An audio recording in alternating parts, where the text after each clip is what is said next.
Hey YouTube, it's So from So's Real Thoughts. I am here live on both Facebook and YouTube. Normally, I like to talk to the people on YouTube because we can get the conversation here. I can see it directly, whereas Facebook, it's great, but it's just harder to talk to people and. So come on through to YouTube. Alrighty then, let me just get a few things situated. March film favorites. Awesome. Whew, how is everybody doing today? Talking to you, Facebook. And talking to you, YouTube.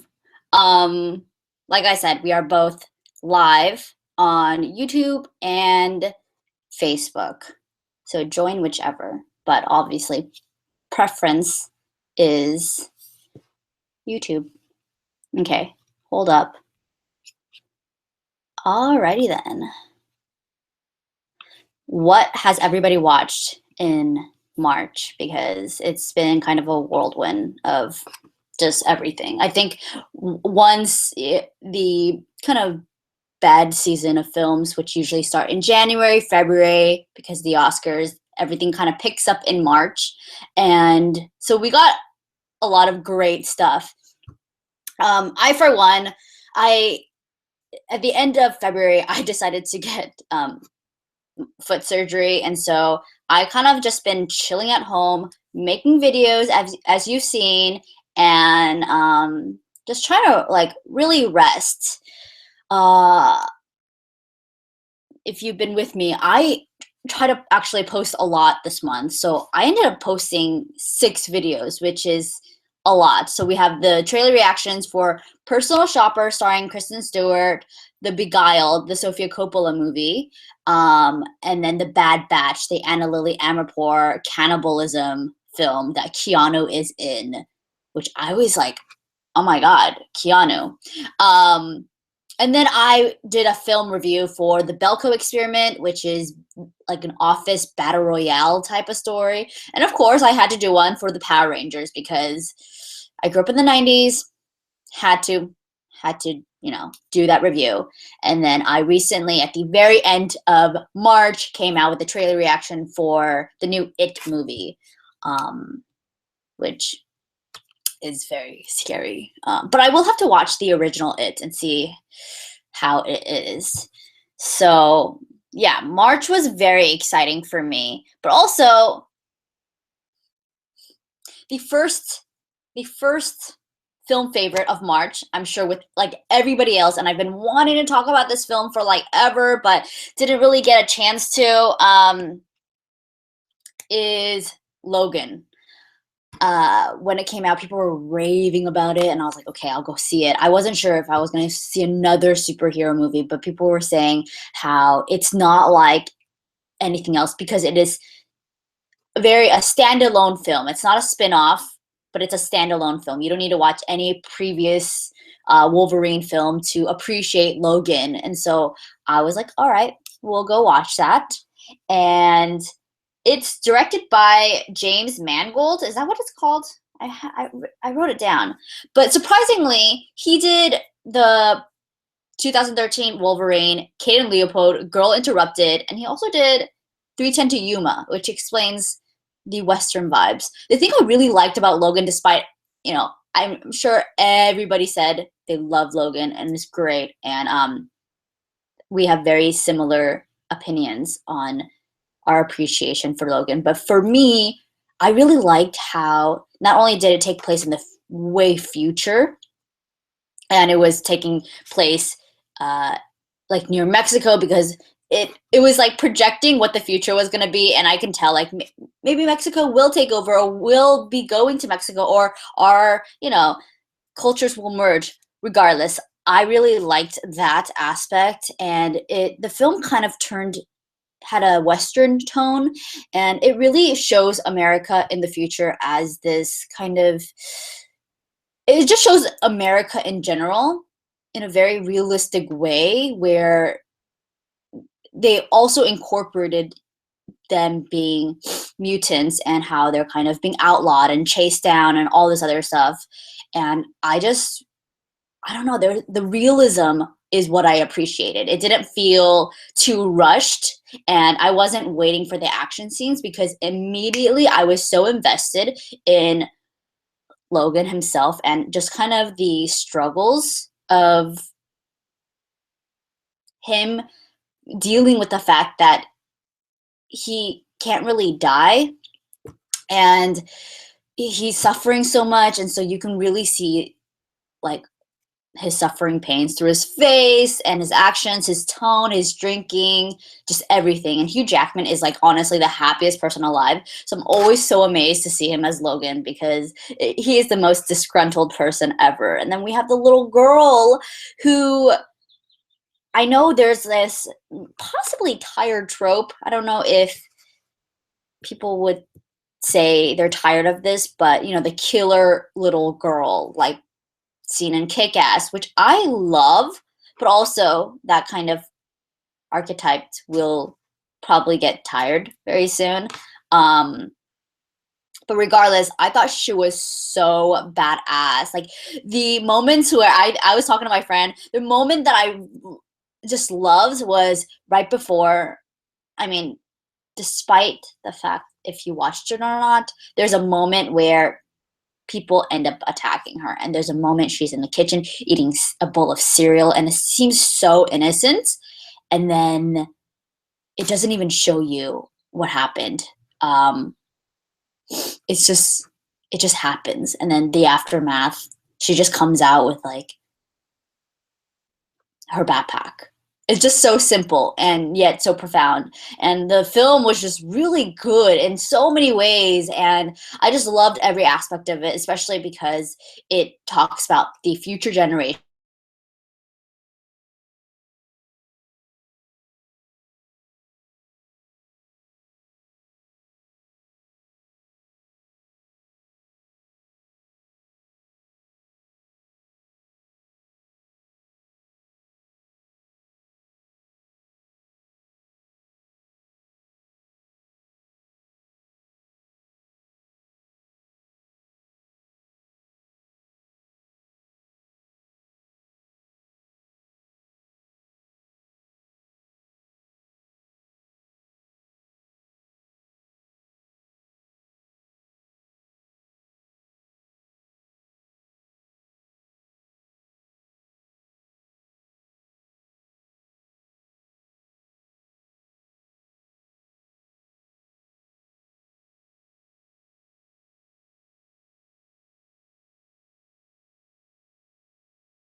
Oh my god, oh my god, what happened? I like had my internet just went out. I don't know, hold on.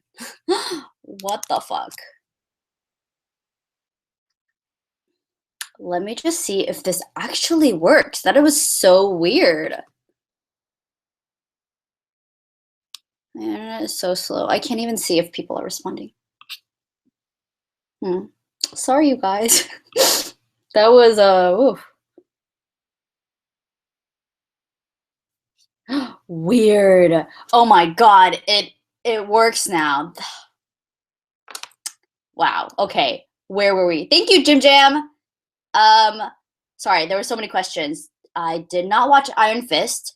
I did not watch Headshot yet, which, oh my god, I need to. The Mysterious Laura. I don't know about Mysterious Laura. But okay, let's resume. So basically, yes, I loved watching Logan. It was one of the best like superhero movies there have been in a while, because honestly, let's see, the last thing I really liked was Captain America. The last Captain America I really liked, because their sense of romance was very real, and I loved that. I'm still like freaked out that my internet just like went out. I'm always scared things will happen live, like somebody will come in the room or something like that. But it's always like, what the hell? Anyways, so as we know, it's March 15th is David Cronenberg's birthday, one of my favorite filmmakers ever, and one of the films that I think was the first film I've ever seen of him was Crash. 1996 Crash, not the race topic film Crash, but this other film Crash, which I don't know if anybody will like, but it is, like I said, directed by David Cronenberg, one of my favorite filmmakers ever, and it's based on a J.D. Ballard 1973 novel of the same name. It tells a story about a group of people who take sexual pleasure from car crashes, which honestly was like the first time ever I like ever heard anybody who would like get off on the thought of like car crashes.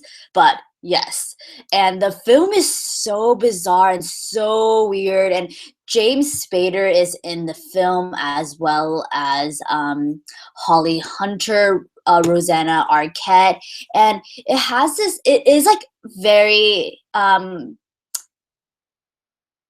James Spader, who was also in Secretary, which is another like kind of sexual exploration film, and it was very I like, it was the first Cronenberg film I've seen, and it doesn't like it doesn't represent his work, but hello Julie. It doesn't represent his work, but it was very kind of singular, and you can tell what kind of filmmaker David Cronenberg is. He really likes to push the bar. I've never seen a film like Crash before, and it will take you to places you've never been before, because you see people whose sexual desires and stories are so different and so off maybe from you. It was really intriguing. And yeah, David Cronenberg, I've been trying to explore his filmography a little bit more, because he's such an intense and engrossing filmmaker. I think Videodrome is one of I can't even describe. I think it really haunted me. And I definitely, there's just so much I have to explore in his work, because he's amazing. He's really amazing. So, what also I've been really going down this like horror film path, and I've been getting into Shudder, but I really dove into Shudder, the streaming site that's specifically for horror films. And I ended up watching, which honestly, Shudder came on the map maybe like a couple years ago, but they really, really, really hit it hard because they got The Devils, the 1970s film The Devils, which is probably one of the most like outrageous and provocative film ever. I actually watched it at Beyond Fest maybe like a couple years ago or something, and it was like so amazing and intense. And so yeah, Shudder has a lot to offer. I ended up watching this film called Lips of Blood, which is a vampire film. I've been meaning to do a listicle of my favorite vampire films.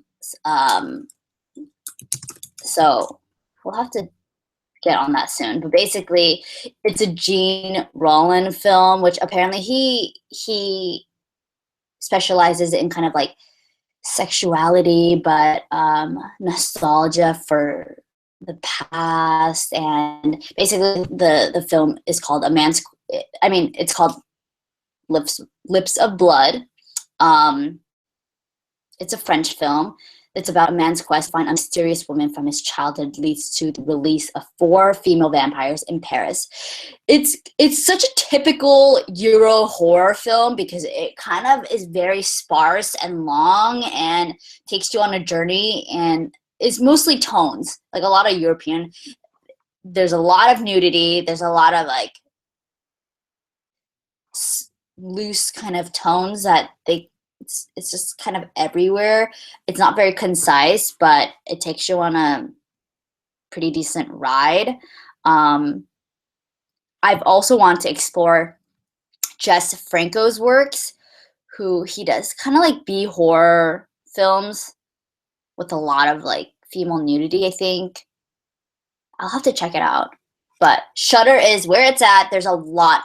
I guess Shudder also recently got Prevenge, which is a new horror film where this pregnant lady goes on the hunt, and that is awesome and scary. Recently, I borrowed from my friend Sal Inside, the French extremism film where this pregnant lady gets a group of house invaders or something, and she has to fight back. Like that is like honestly the most horrifying thing ever. Jim Jam is most anticipated for CoOoL, Anne Hathaway. I love Nacho, the director of CoOoL. I saw his previous work. I think it was Time Crimes. Yeah,